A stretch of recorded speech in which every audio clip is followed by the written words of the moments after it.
Amin, puji Tuhan. Haleluya. Silakan duduk Bapak Ibu sekalian. Shalom. Kita semua diberkati Tuhan. Silakan duduk Saudara. Saya ingin mengajak kita membuka Alkitab kita sebentar Saudara ya. 2 hari kami berada di Medan Saudara. Melayani sebuah gereja yang saya kira itu mungkin gereja terbesar di Sumatera Utara Saudara ya. Mungkin di Sumatera dan juga bisa jadi salah satu terbesar di Indonesia Saudara. Jemaatnya kurang lebih sekitar 50.000 tersebar di beberapa tempat. Tapi gereja ini baru mengalami musibah pada bulan Juli yang lalu, yaitu ketika Medan Plaza terbakar. Dan kalau kita tahu bahwa bagaimana proses tersebut sangat mengejutkan sekali, sehingga saya sempat mengecek di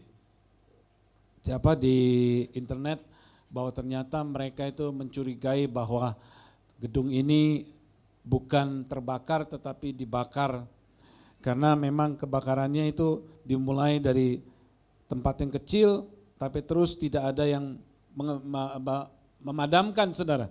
Sampai seluruh gedung yang berlantai sekian itu hangus dan terbakar. Dan saya percaya bahwa Tuhan punya rencana yang lebih indah, dan ada gereja di situ yang sekitar setiap minggu mungkin ada sekitar 30.000 jemaat yang di sana beribadah dalam 5 kebaktian Saudara. Sehingga mendadak mereka pada hari Jumat itu kehilangan tempat dan mereka tidak bisa beribadah. Terpaksa gembalanya yang adalah teman saya, Saudara, dia memecah kepada di beberapa tempat Saudara, dan sempat mereka kehilangan sekitar 10.000 jemaatnya. Tetapi kemudian kembali lagi dan luar biasa sekali pekerjaan Tuhan Saudara. Dan mereka pada waktu itu sedang membangun sebuah tempat, mereka membeli tempat di mana sekitar 20 hektar Saudara tanah tersebut agak di luar sedikit di pinggir kota Medan.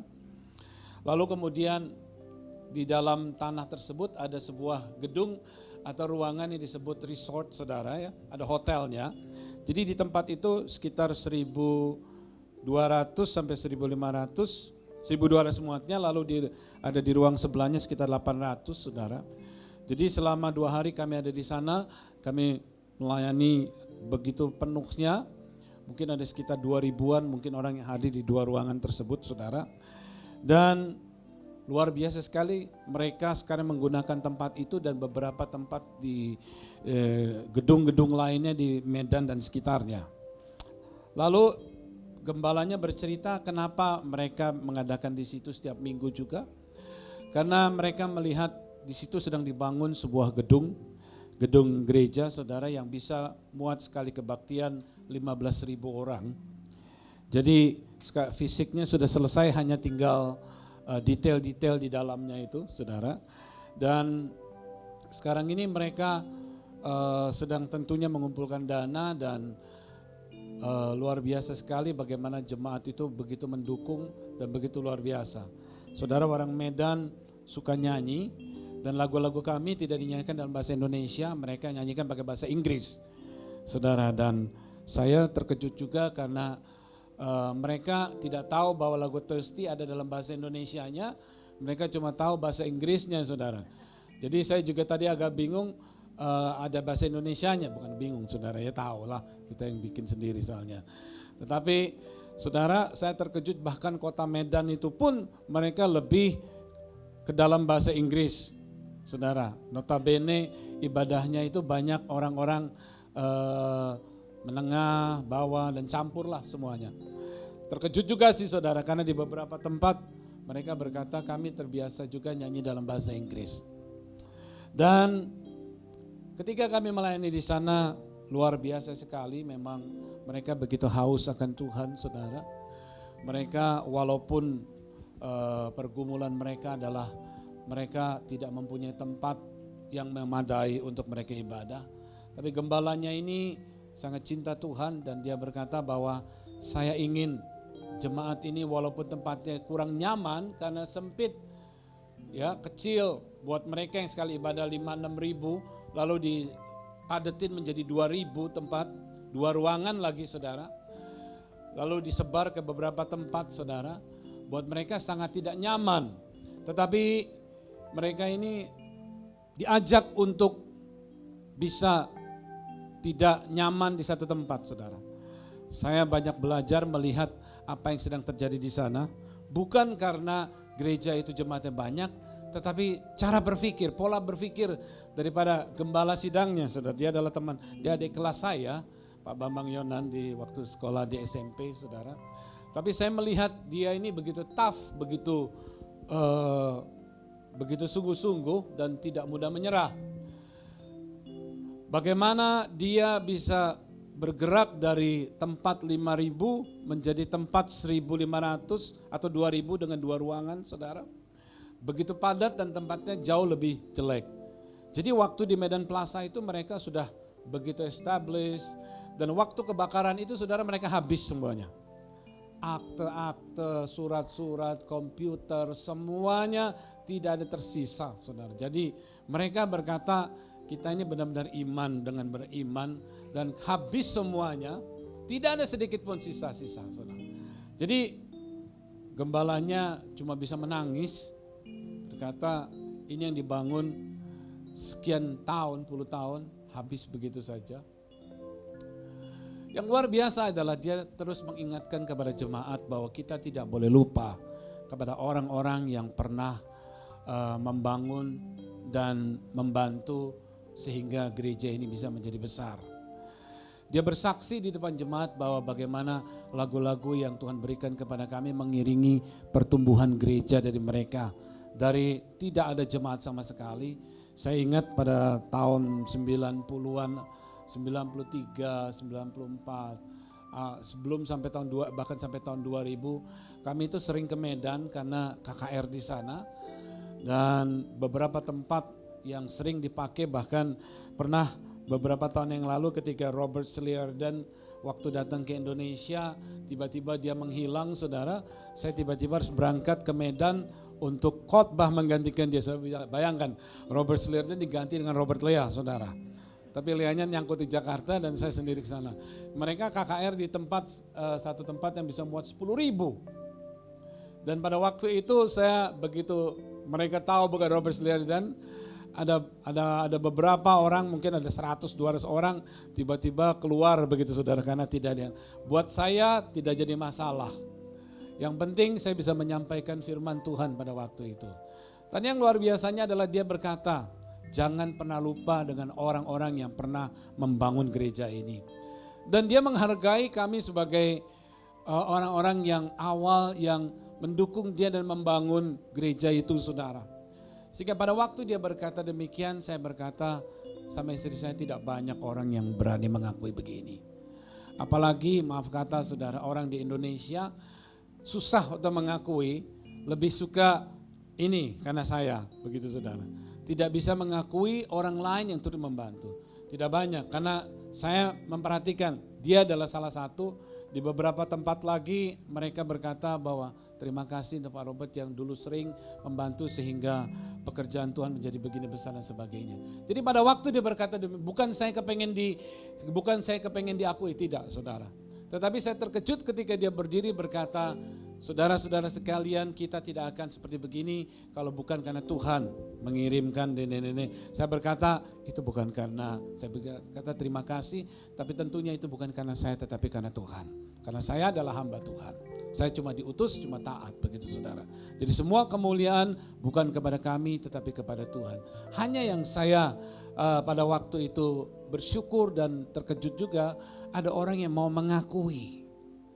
Biasanya saudara, ketika seseorang sudah menjadi besar, ketika seseorang sudah berhasil, mereka akan sulit mengakui orang lain begitu. Nah, tetapi bahkan yang saya terkejut adalah dia semua founder daripada gereja itu dibiayain sekolahnya sampai anak-anaknya saudara. Lalu kemudian ada satu orang teman lagi dari sinode yang lain saudara. Tetapi foundernya dia saya kenal, ini bicara tentang apresiasi saudara ya. Foundernya saya kenal baik karena saya pernah pelayanan dengan beliau sampai ke keliling Amerika. Dan hamba Tuhan ini dia sudah dipanggil Tuhan. Lalu kemudian dia berkata begini, gembala ini ngomong sama anaknya, ngomong sama istrinya. Istri dan anak dia berkata begini, nak, istriku, dia berkata, saya adalah gembala yang meneruskan founder. Foundernya sudah dipanggil Tuhan. Artinya saya sebagai murid dari beliau, saya harus bersyukur bahwa kalau bukan karena beliau, maka saya tidak akan ada seperti sekarang ini. Lalu dia berkata, dia membiayai, dia memberikan salary kepada istri mendiang atau almarhum daripada founder gereja itu lebih besar daripada gembala itu sendiri. Gajinya, saudara. Yang kedua, dia membiayai anaknya sampai lulus kuliah di Amerika di universitas yang terbaik, salah satu terbaik. Dia berkata, itu ucapan syukur seorang anak kepada Bapak rohani. Kami tidak akan pernah, dia berkata kepada anaknya, maaf nak, kamu harus belajar bahwa Papa memang ada di sini karena mendiang daripada gembala sebelumnya. Bapak Ibu Saudara, saya terkejut mendengarnya tentunya. Tidak ada hubungannya dengan saya, tidak ada hubungannya dengan gereja ini. Tetapi dia bercerita demikian karena dia percaya bahwa ketika kita menghormati dan menghargai orang-orang yang pernah berjasa, orang-orang yang apalagi the founding fathers, maka dia akan hidup diberkati. Amin. Amin, saudara. Amin. Dan ini luar biasa sekali, cuma istri saya yang amin, jangan tahu yang lain, saudara. Saudara, kita harus bisa mengerti akan hal ini. Ya, karena ini adalah sesuatu yang mungkin buat kita sebagai orang Indonesia akan sulit. Karena pengalaman kita dengan Belanda itu kurang enak, saudara. Tapi selalu dibawa-bawa dengan Belanda. Bagaimana pengalaman kita dengan orang tua kita? Bagaimana pengalaman kita dengan nenek kita yang mendidik kita? Bagaimana pengalaman kita dengan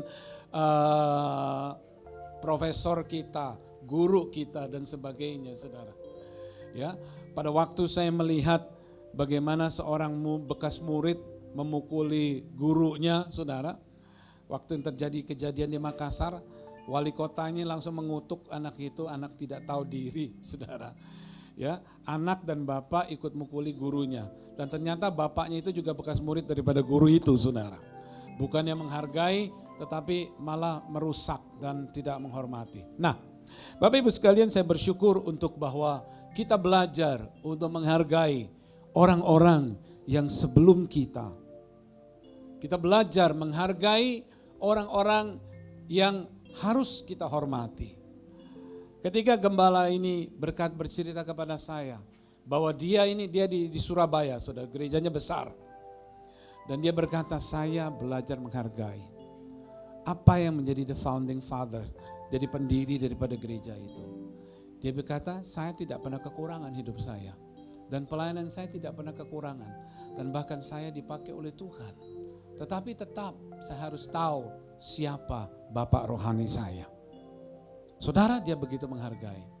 Saudara, tidak gampang untuk bisa menjadi orang-orang seperti demikian.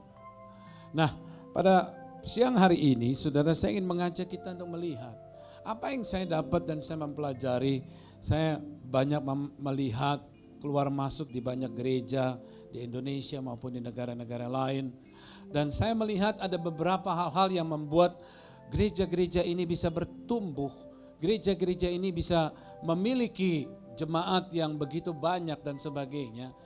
Tidak lain adalah satu yang mereka bangun adalah bukanlah individualis, bukanlah orangnya. Saya kira tidak benar ketika seseorang memuja-muja gembalanya melebihi Tuhan, saudara. Ada gereja-gereja yang lebih memuja gembalanya seolah-olah begitu luar biasanya sampai kayaknya Tuhan itu kalah begitu, saudara. Tetapi yang benar adalah ketika kita membawa jemaat Tuhan bukan kepada gembalanya, tetapi kepada rumah Tuhan, tempat di mana Tuhan hadir, saudara. Kita harus mengerti untuk prinsip ini, untuk kita bisa hidup berkemenangan, untuk kita bisa hidup diberkatin, kita harus mengerti bagaimana kita bisa mencintai rumah Tuhan. Saya coba buka ini PowerPoint-nya. Di dalam kitab Mazmur pasal 84 ayat 1 dan ke-6, sebenarnya 1 sampai 12, tapi saya ingin membagi dalam beberapa tempat, beberapa bagian khotbah nanti saudara. Yang pertama saya ingin berbicara mengenai mencintai rumah Tuhan. Mereka berkata kita harus bisa mendasari jemaat Tuhan dengan firman Tuhan. Tidak dengan pengalaman, tidak dengan kata-kata yang cerdas atau cerdik, tetapi harus kembali kepada firman Tuhan, saudara. Bukan dengan ada charm atau karisma dan sebagainya, tetapi kita harus mengajak jemaat Tuhan untuk mencintai rumah Tuhan. Mazmur pasal 84 ayat 1 sampai 6 saya bacakan kepada kita sekalian. Betapa disenangi tempat kediaman-Mu, ya Tuhan semesta alam. Jiwaku hancur karena merindukan pelataran-pelataran Tuhan. Hatiku dan dagingku bersorak-sorai kepada Allah yang hidup. Bahkan burung pipit telah mendapat sebuah rumah dan burung layang-layang sebuah sarang. Tempat menaruh anak-anaknya pada mezbah-mezbah-Mu, ya Tuhan semesta alam, ya Rajaku dan Allahku. Berbahagialah orang-orang yang diam di rumah-Mu, yang terus-menerus memuji-muji Engkau. Selah. Berbahagialah manusia yang kekuatannya di dalam Engkau, yang berhasrat mengadakan ziarah. Apabila melintasi lembah Baka, mereka membuatnya menjadi tempat yang bermata air. Bahkan hujan pada awal musim menyelubunginya dengan berkat. Mereka berjalan makin lama makin kuat, hendak menghadap Allah di Sion. Saya ingin membagi dalam beberapa bagian pembicaraan. Ayat 6, ayat 7 sampai ayat 12 itu berbicara mengenai bagian kedua. Bagian pertama ini berbicara mengenai bagaimana rumah Tuhan. Bani Korah adalah bani keturunan Imam Lewi. Dan ini adalah nyanyian Bani Korah. Bani Korah menulis bagaimana betapa indahnya rumah Tuhan itu. Betapa luar biasanya, betapa disenangi tempat kediaman-Mu, ya Tuhan semesta alam. Jiwaku hancur merindukan pelataran-pelataran Tuhan, hatiku dan dagingku bersorak-sorai kepada Allah yang hidup. Ini bagian yang pertama. Ketika mengasihi rumah Tuhan, maka dikatakan para imam, dikatakan Bani Korah. Bani Korah ini adalah sebuah bani yang terdiri dari ribuan, saudara. Karena keturunan dari Lewi itu begitu banyak. Ya, ini bukan bicara puluhan, ratusan, tetapi ribuan. Mereka ini merindukan rumah Tuhan. Mereka merindukan karena dalam rumah Tuhan ada firman Tuhan, ada hadirat Tuhan. Di dalam rumah Tuhan ada hikmat. Di dalam rumah Tuhan ada banyak hal yang luar biasa. Kalau tadi kita baca dikatakan ada keluarga bersorak-sorai kepada Allah yang hidup, bahkan burung pipit telah mendapat sebuah rumah dan burung layang-layang sebuah sarang, tempat menaruh anak-anaknya pada mezbah-mezbah-Mu. Di rumah Tuhan ada mezbah Tuhan. Bagaimana dikatakan burung-burung ini pun, ya ada swallow, ada burung, dikatakan burung pipit dan burung layang-layang mempunyai sarang. Ini bicara tentang keluarga. Anak-anaknya dibawa ke rumah Tuhan. Anak-anaknya diletakkan di mezbah Tuhan. Sehingga anak-anaknya bertumbuh dengan takut akan Tuhan. Bapak Ibu sekalian, ini berbicara bukan cuma kaitannya dengan orang Kristen saja, tetapi berbicara juga kaitannya juga dengan orang Yahudi, saudara. Karena jangan lupa bahwa Daud itu adalah juga the father of the Jewish people. Benderanya aja adalah the Star of David, saudara, bintang Daud. Mereka mengajarkan untuk mencintai rumah Tuhan. Karena di dalam rumah Tuhan ada hadirat Tuhan, the presence of God. Lalu kemudian ada firman Tuhan. Lalu kemudian ada hikmat. Ada keluarga yang ada di dalam rumah Tuhan. Bapak Ibu sekalian, orang Yahudi saya diajar untuk mencintai rumah Tuhan. Hadirat Tuhan.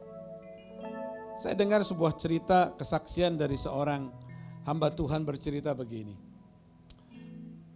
Saudara tahu lagu This is holy ground. We're standing on holy ground.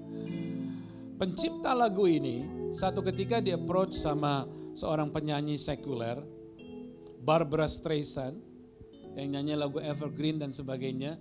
Dia seorang Yahudi. Ketika dia mendengar lagu rohani ini, we are standing on holy ground. Saudara, dia membeli hak cipta lagu ini seharga 150 atau 200 ribu US dollar, saudara. Apa yang menyebabkan dia berani keluar duit dan membeli hak cipta ini? Karena dia berkata, ketika dia menyanyikan dan mendengar lagu ini, dan dia merasakan the presence of God, lalu kemudian malaikat Tuhan ada. Ini orang sekuler loh saudara, tapi dia orang Yahudi.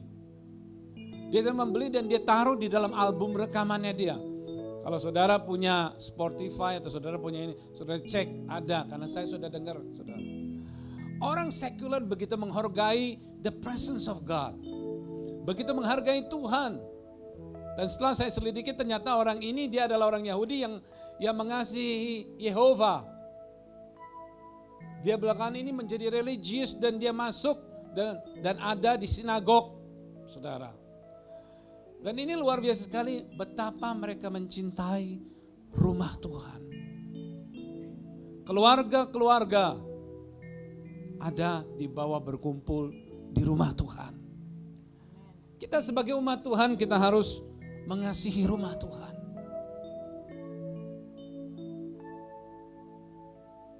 Ini rumah Tuhan, saudara. Kita memang memakai tempat yang kita sewa. Rumah Tuhan adalah tempat di mana Dia hadir.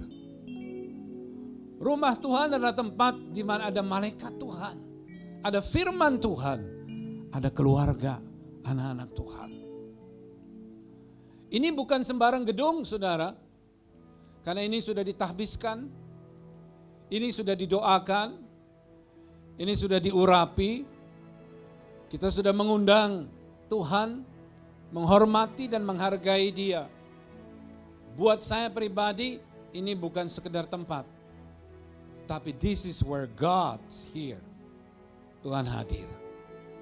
Bapak Ibu sekalian, mari kita belajar untuk mengubah paradigma kita berpikir bahwa tempat di mana Tuhan hadir adalah kudus.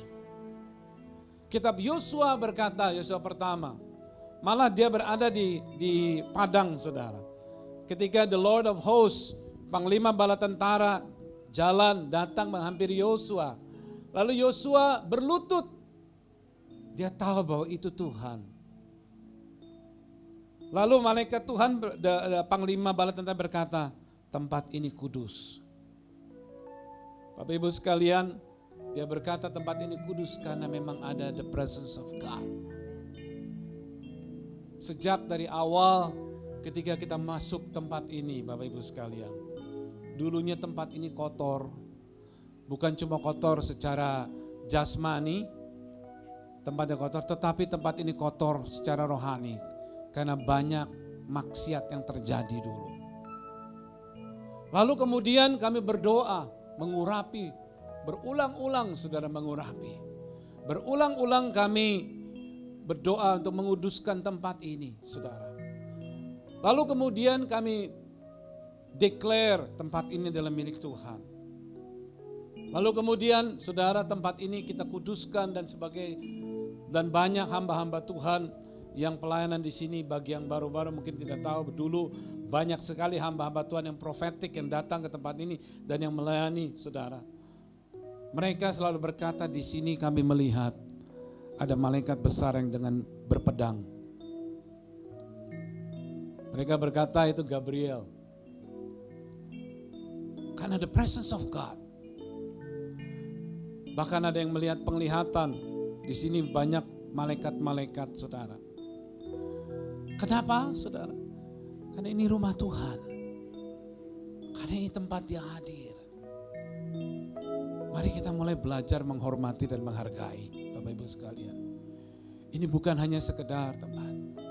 Ini bukan hanya sekedar gedung. Mungkin kalau setiap hari kosong tidak ada tempat, saudara mungkin sudah ya ini hanya sekedar gedung. Tetapi Bapak Ibu sekalian, saya ingin mengajak kita mengembalikan, restore the glory of God. Kalau saudara ada waktu luang, kalau saudara tidak ada kerjaan atau misal pas nganggur, datang ke sini berdoa saudara. Kalau kita membaca di dalam Mazmur pasal 84 ayatnya yang ke 10, 11, 12 dikatakan lebih baik satu hari di rumah Tuhan daripada 1000 hari di luar sana. Lebih baik kita berada di rumah Tuhan di sini. Kalau boleh dikasih lihat itu ayatnya, Robin. Ya, Mazmur 84 mulai dari ayat 9, 10, 11, 12. Saya ingin bacakan buat saudara. Bukan di situ, tapi di Alkitab ini nggak ada di situ. Di Alkitabnya, coba diklik aja dibuka.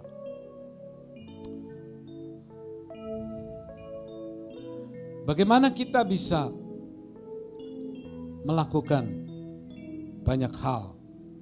Bagaimana kita bisa mempertahankan? Udah, tolong kasih lihat langsung aja. Mazmur 84. Ya.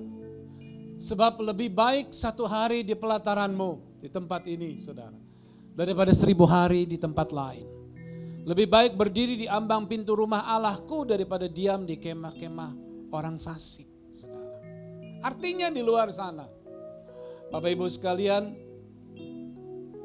pada waktu kita ibadah, pada waktu kita menyembah Tuhan, Dia hadir di tengah-tengah kita.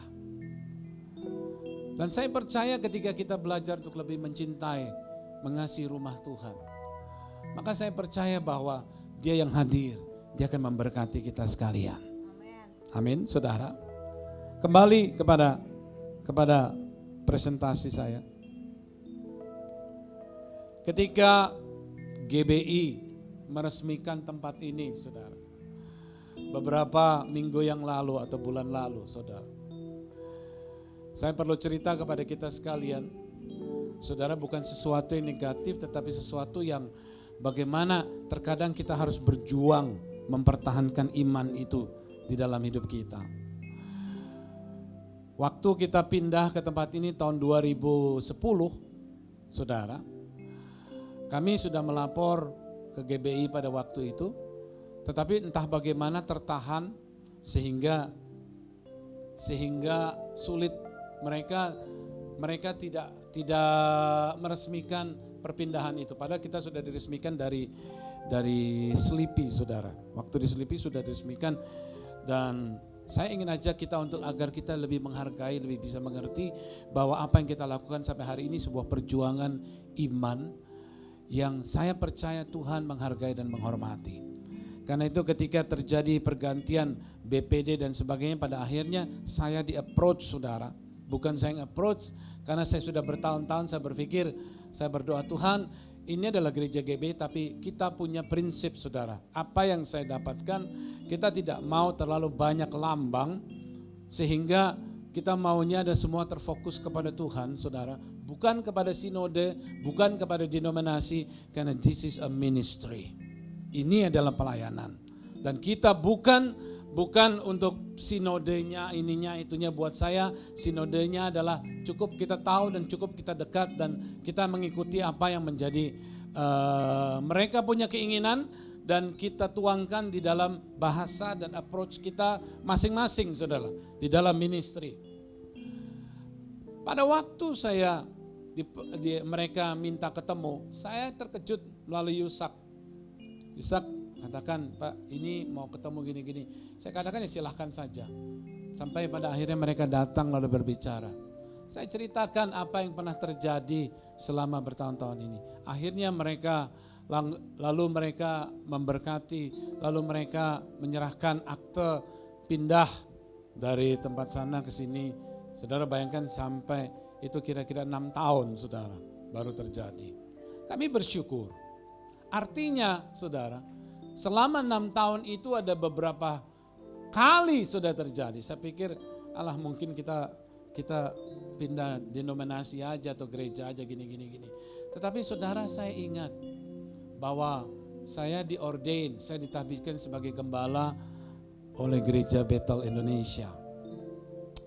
Sehingga pada waktu mereka datang, kami menyambut dengan terbuka. Saya terharu kepada mereka. Saya berkata, Tuhan baik, luar biasa. Saya berkata bahwa selama ini kami merasa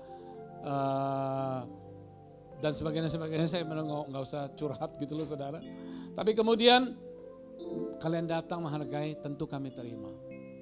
Saudara, saya ingat sebuah kata-kata berkata begini, pertahankan iman, jadilah kuat. Ingat apa yang sudah didapat dengan susah payah. Hold on, be strong, remember what you have fought for. Bapak Ibu sekalian, perjuangan itu tidak mudah. Hidup ini tidak mudah.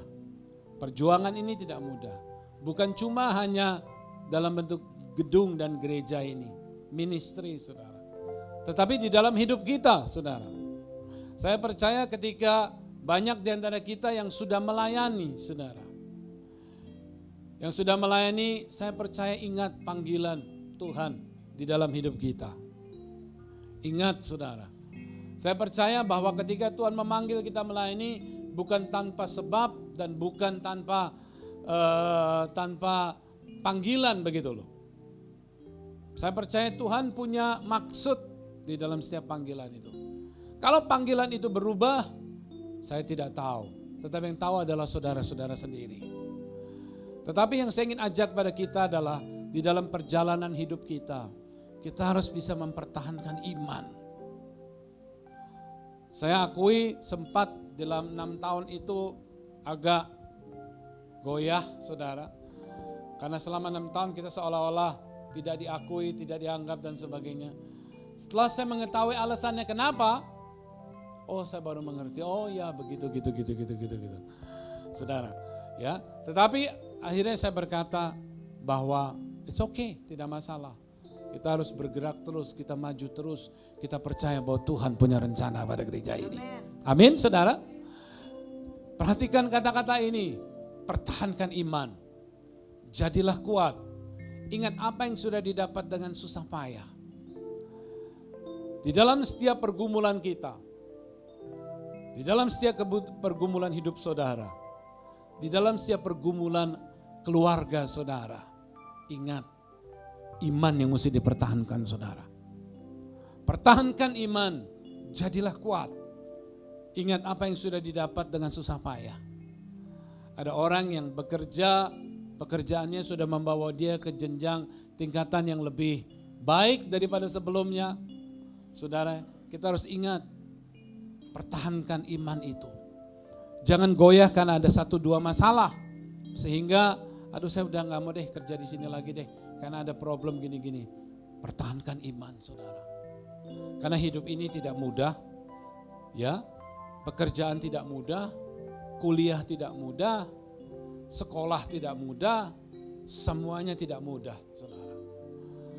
Saya waktu ke Medan, mereka sudah merubah dari kata Medan Bung, kan selalu suka ada sudah kata-kata, ini Medan Bung. Sekarang mereka berubah, ini Medan Man. Karena sudah banyak bahasa Inggris, saudara, saya kaget juga.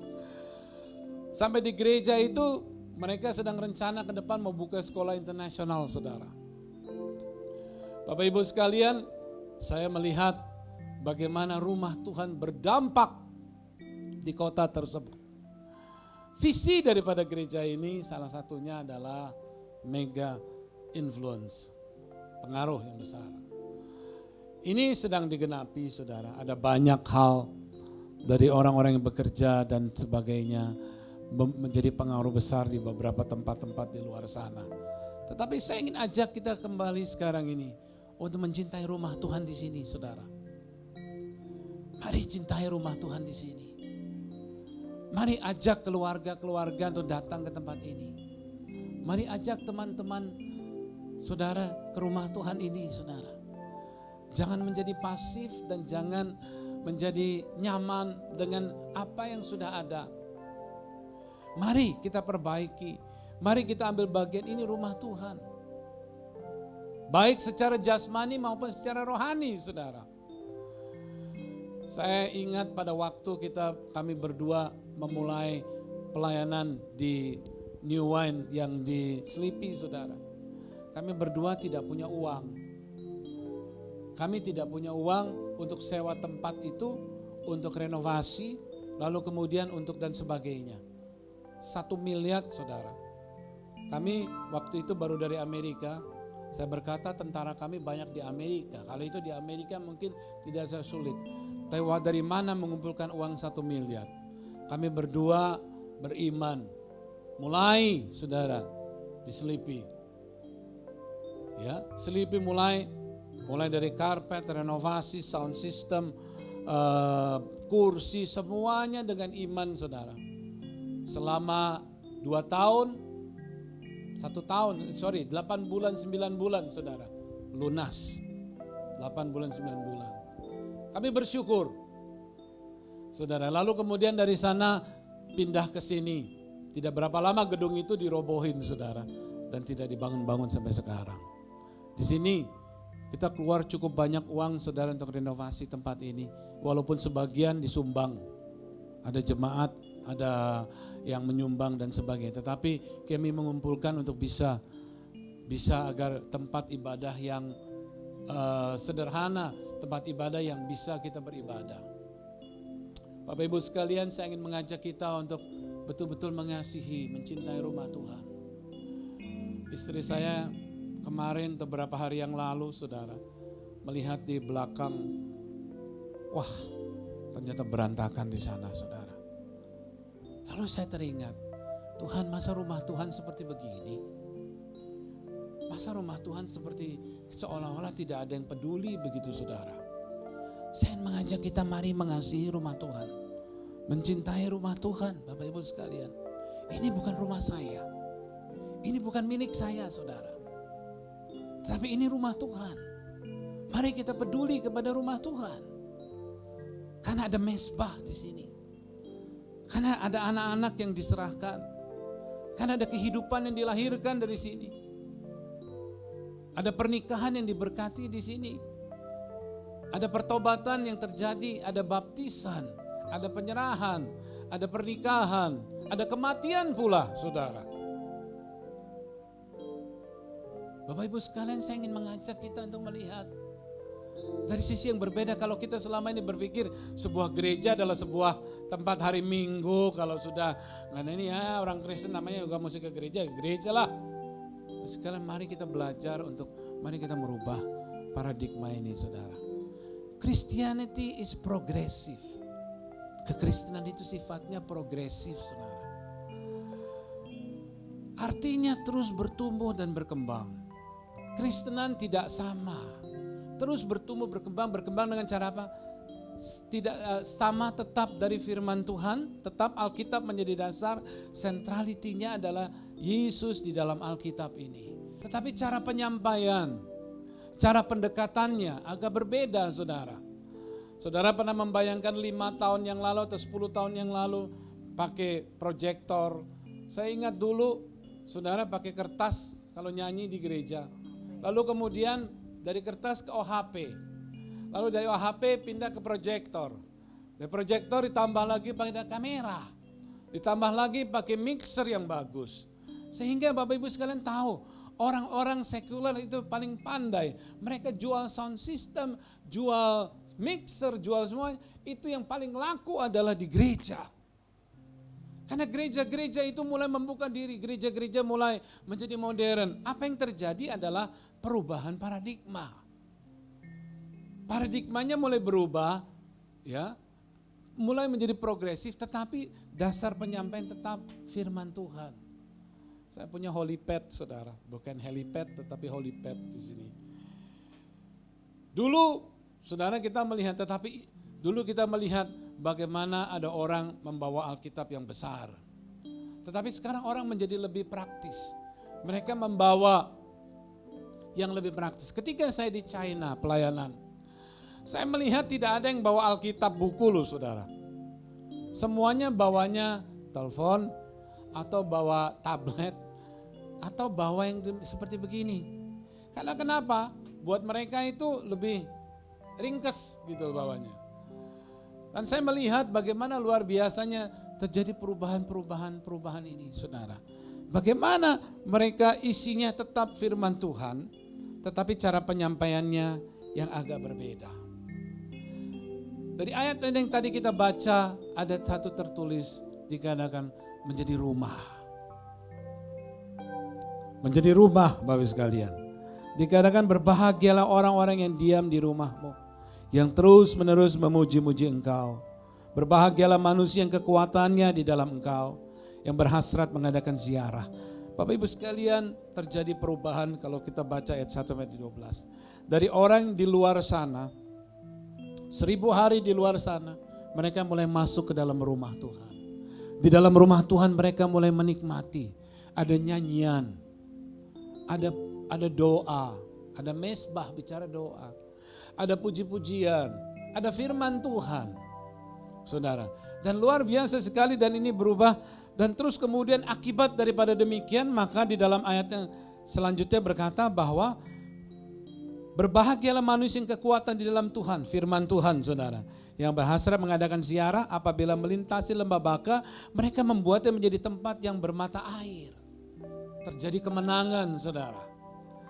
Yang pertama di luar, mulai masuk ke dalam rumah Tuhan. Oh, di dalam rumah Tuhan ada hadirat Tuhan, ada puji-pujian, ada firman Tuhan, ada doa. Lalu membuat mereka kuat dan luar biasa, sehingga mereka, firman Tuhan mengatakan berhasrat mengadakan ziarah apabila melintas lembah Baka, artinya lembah kesedihan, sorrow.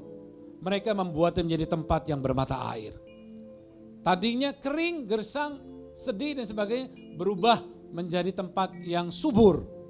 Bahkan hujan pada awal musim menyelubunginya dengan berkat. Mereka berjalan makin lama makin kuat hendak menghadap Allah di Sion. Ini ayat salah, saudara. Dikatakan bahwa dikatakan mereka berjalan makin lama makin kuat. Itu enggak logis, saudara. Namanya orang berjalan makin lama makin capek. Ibu-ibu pergi shopping dari pagi sampai sore, begitu sore sampai di rumah sudah lelah, begitu loh, saudara. Tapi di sini dikatakan mereka berjalan makin lama makin kuat. Kenapa? Artinya bisa mengalahkan kelemahan-kelemahan kita. Firman Tuhan. Saya ingin ajak kita mau masuk dalam perjamuan kudus. Tetapi dengan satu sikap, cintai rumah Tuhan. Mencintai rumah Tuhan. Cinta akan rumah Tuhan menghanguskan aku. Mengapa? Karena ada jalan keluar. Ada hadirat Tuhan. Ada doa mesbah, ada penyembahan, ada firman hikmat Tuhan yang membuat kita menjadi kuat, yang membuat kita menjadi menang atas situasi yang ada dalam hidup kita. Dan bahkan menyelubungi hujan pada awal musim, menyelubungi kita dengan berkat. Semua kesulitan berubah menjadi kemenangan. Mari saya ingin ajak kita berdoa, Bapak Ibu sekalian.